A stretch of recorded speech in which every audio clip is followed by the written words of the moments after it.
ನಮಸ್ಕಾರ ಸ್ನೇಹಿತರೆ, ಪ್ರಗತಿ ಚಾನಲ್ಗೆ ಆತ್ಮೀಯವಾದಂಥ ಸ್ವಾಗತ ಸ್ನೇಹಿತರೆ.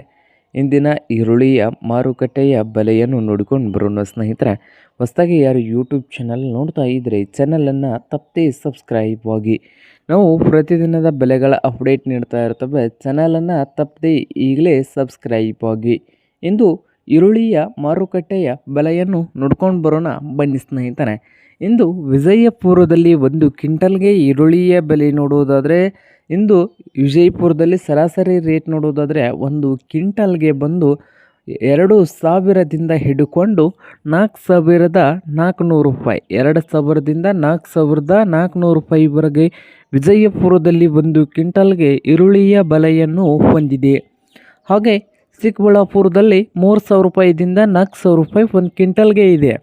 3,000ದಿಂದ 4,000 ರೂಪಾಯಿವರೆಗೆ ಒಂದು ಕ್ವಿಂಟಲ್ಗೆ ಚಿಕ್ಕಬಳ್ಳಾಪುರದಲ್ಲಿ ಈರುಳ್ಳಿಯ ಬೆಲೆಯನ್ನು ಹೊಂದಿದ್ದು, ಹಾಗೆ ಬಾದಾಮಿಯಲ್ಲಿ ನೋಡುವುದಾದರೆ ಒಂದು ಕ್ವಿಂಟಲ್ಗೆ 1,000ದಿಂದ ಹಿಡ್ಕೊಂಡು 4,000 ರೂಪಾಯಿವರೆಗೆ ಕೂಡ ಬಾದಾಮಿಯಲ್ಲಿ ಒಂದು ಕ್ವಿಂಟಲ್ಗೆ ಈರುಳ್ಳಿಯ ಬೆಲೆಯನ್ನು ಹೊಂದಿದೆ.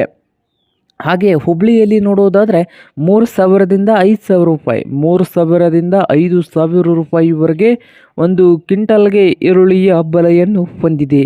3,000ದಿಂದ 5,000 ರೂಪಾಯಿವರೆಗೆ.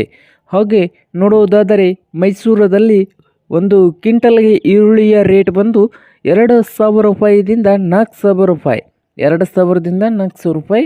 ರಾಯಚೂರದಲ್ಲಿ ಕೂಡ 2,000ದಿಂದ 4,200 ರೂಪಾಯಿ ಒಂದು ಕ್ವಿಂಟಲ್ಗೆ ಇದೆ. ಹಾಗೆ ಇಂದು ಕೊಲ್ಹಾಪುರದಲ್ಲಿ ನೋಡುವುದಾದರೆ 1,500ದಿಂದ ಹಿಡ್ಕೊಂಡು 4,500 ರೂಪಾಯಿ ಒಂದು ಕ್ವಿಂಟಲ್ಗಿದೆ. ಹಾಗೆ ಸೊಲ್ಲಾಪುರದಲ್ಲಿ ಬಂದು 500 ರೂಪಾಯಿದಿಂದ 5,500 ರೂಪಾಯಿ, 5,500 ರೂಪಾಯಿವರೆಗೆ ಟಾಪ್ ರೇಟ್ ನಡೀತಾ ಇದೆ ಎಂದು ಸೊಲ್ಲಾಪುರದಲ್ಲಿ ಒಂದು ಕ್ವಿಂಟಲ್ಗೆ ಈರುಳ್ಳಿಯ ಬೆಲೆ ನೋಡಿ ಸ್ನೇಹಿತರೆ.